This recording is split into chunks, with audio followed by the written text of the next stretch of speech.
નેતાઓને એમના મુખ્યમંત્રીને એમના નાયબ મુખ્યમંત્રીને આ મંચ પરથી કહેવા માંગુ છું, આંબા ડુંગરવાળાના એક પણ લોકોને તમે છંછેડશો તે દિવસે આંબા ડુંગરના લોકો માટે અમે અમારું ધડ આપી દેવા માટે પણ તૈયાર છે. છેલ્લા શ્વાસ સુધી અમે લડીશું. મને આ વિસ્તારમાં આવીને મંત્રીઓએ કીધું કે એનું દુકાન નથી. મંત્રીને ખબર હોવી જોઈએ, તમારા પ્રદેશના નેતાઓ, તમારા દિલ્હીના નેતાઓ મારા માટે મંત્રી પદ માટે લાલ બિછામ બછાવીને ઉભા હતા, લાલ જાજમ પાથરીને ઉભા હતા. મને તમારા પ્રદેશના નેતા અને દિલ્હીના નેતાએ કીધું, ચૈતરભાઈ તમે આવો, તમને કાલે મંત્રીમાં અમે ઉપાડી લઈએ, કાલે મંત્રી બનાવી દઈએ. પણ આ ચૈતરભાઈ વસાવા મંત્રી તંત્રી મુખ્યમંત્રી માટે નથી, અમારા આદિવાસીઓ માટે લડવાવાળા નેતા છે. ત્યારે શું તમે દુકાનની વાત કરો છો? શું તમે ઉધારની વાત કરો છો? તમારી દુકાન છે, તમે ઉધારની વાત કરો છો. તમારી દુકાન છે તો તમારી દુકાનમાં અમારા લોકોના જે જાતિના, અમારા ઓરિજિનલ રાઠવાઓને આજે જાતિના પ્રમાણપત્રની તકલીફો પડે છે, તમે એમના પર 15 જાતના પુરાવા માંગો છો. આજે અમારા યુવાનો પોલીસની ભરતીમાં જાય છે, એમને કટઅપ 40 લઘુત્તમ માર્ક લાવવાની તમે પરિપત્ર બહાર પાડ્યો છે. જે ઉચ્ચ અભ્યાસ કરે છે એવા વિદ્યાર્થીઓ માટે તમે પોસ્ટ મેટ્રિક શિષ્યવૃત્તિ બંધ કરી છે.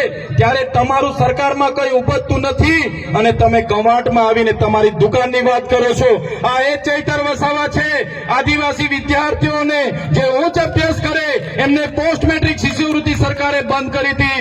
એ સરકારને ઝુકાવીને 460 કરોડ રૂપિયા અપાવવાની ફરજ પાડી એ ચૈતર વસાવા છે. તમારા જેવા માય માંગલા નથી.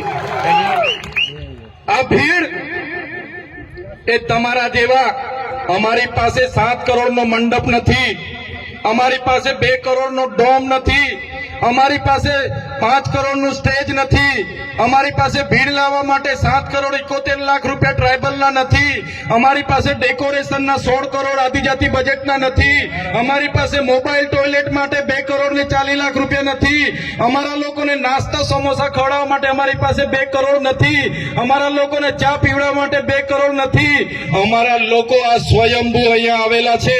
આ લોકો કોઈ દારૂ ચિકન માટે આવ્યા નથી, આ લોકો કોઈ પૈસા પૈસા માટે આવ્યા નથી. આ લોકો સ્વયંભૂ આવેલા છે અને એ લોકોની આત્મા આજે જાગી ગયેલી છે. ત્યારે તમે બધાને પણ વિનંતી કરું છું, તમારી આત્મા આજે જાગી છે, બીજા 10 જણની પણ આત્મા જગાડો અને આવનારા દિવસોમાં છોટાઉદેપુરમાંથી ભારતીય જનતા પાર્ટી હોય કે કોંગ્રેસ હોય, એમના સુપડા સાફ તમે કરી દો. આઝાદીના 50 વર્ષ કોંગ્રેસનું શાસન હતું. એ જમાનામાં ડેમોની પરિયોજનાઓ બની,